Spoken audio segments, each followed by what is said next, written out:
गहरी रात थी और श्मशान में सन्नाटा छाया हुआ था। राजा विक्रमादित्य ने बेताल को पकड़ने का संकल्प लिया।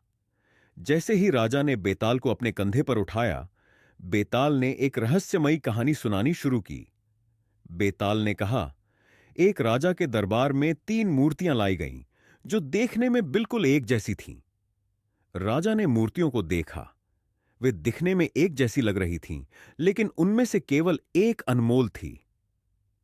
एक विद्वान ने सुझाव दिया कि सुई के सहारे मूर्तियों की परख की जाए। विद्वान ने सुई को पहली मूर्ति के कान में डाला और वह दूसरे कान से निकल गई। फिर विद्वान ने सुई को दूसरी मूर्ति के कान में डाला और वह मूर्ति के मुंह से बाहर निकल गई। अंत में विद्वान ने सुई को तीसरी मूर्ति के कान में डाला और वह अंदर ही रह गई।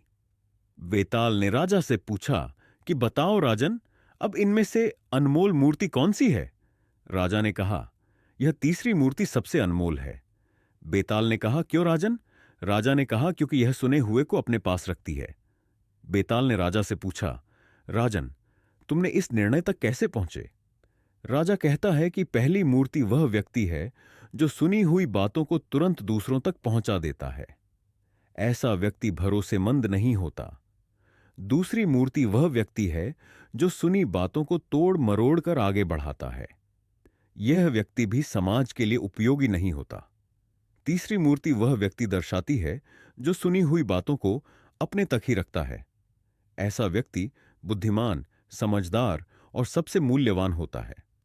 बेताल हंसते हुए बोला, राजन, तुमने सही उत्तर दिया, लेकिन अब मैं वापस जा रहा हूं।